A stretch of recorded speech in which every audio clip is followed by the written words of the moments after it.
কোনো জ্ঞান ছিল না। আমি কইতে পারি না। পরে কারা নিয়ে আসছে বাসা তার ইয়ে করতে পারি। গেল জুলাই আগস্টের আন্দোলনে শহীদ হয়েছেন প্রায় ২,০০০-এর বেশি মানুষ। তার মধ্যে সারা দেশে শ্রমিক নেতা ও তাদের পরিবারের সদস্য নিহত হয়েছেন প্রায় ৭০ জন। তেমনি একজন শহীদ শ্রমিক দল নেতা রিকশা চালক মোহাম্মদ ইসমাইল। ১৯ জুলাই শুক্রবার বিকেল প্রায় ৪টা।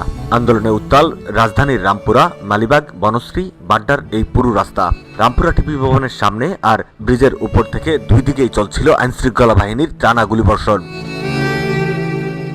রাস্তায় গাছ আর ল্যাম্পপোস্ট ফেলে প্রতিরোধ গড়ে তোলে আন্দোলনকারীরা। কিছুক্ষণ পরপর হেলিকপ্টার দিয়ে ছত্রভঙ্গ করা হয় তাদের। পরপরই গুলি করতে করতে এগুতে থাকে আইনশৃঙ্খলা বাহিনীর সদস্যরা। একের পর এক গুলিতে আহত হতে থাকে সেখানে থাকা আন্দোলনকারীরা।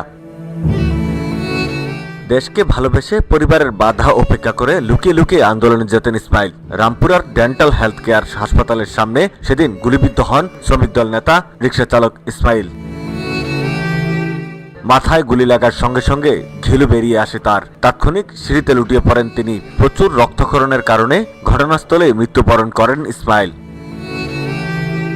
হাতিরঝিলের উলন এলাকায় ছোট্ট একটি ঘরে বসবাস করে তার পরিবার। ১৯ জুলাই দুপুর পর্যন্ত ঘরেই ছিলেন ইসমাইল। স্ত্রী লাকি বেগমকে নামাজ পড়তে যাওয়ার কথা বলে ঘর থেকে বেরিয়ে যান। পরে আন্দোলনরত সাধারণ ছাত্র জনতাকে ডিম আর সিদ্ধ পানি কিনে খাইয়েছিলেন তিনি। ঠিক তখনই বিজিবির গুলিতে প্রাণ যায় ইসমাইলের। সে গেছে বাসাতে নামাজ পড়ে, পানি নিয়ে ডিম নিয়ে গেছে খাওয়াইতে। খাওয়ানোর পানি প্রায় শেষ। দেখো সাথে গেছে, এরা বলছে আর কি, আমি তো আর জানি না। আমাকে বলছে আমি নামাজ পড়ে আসতে আসছি। আমি বলছি যে তুমি যাইবা না কোনো জায়গা। পরে বলছে আমি নামাজ পড়ে আসতে আসছি। দুপুরে ভাত টাত খাইয়ে গিয়ে বাড়িছি। আমি আর দেখিনি আর কি। মাগরিব নামাজের পরে খবর পাইছি যে সে গুলিবিদ্ধ হয়েছে হাসপাতালের সামনে। পরে সেই সময় আমি অসুস্থ হয়ে গেছি, আমার জ্ঞান ছিল না।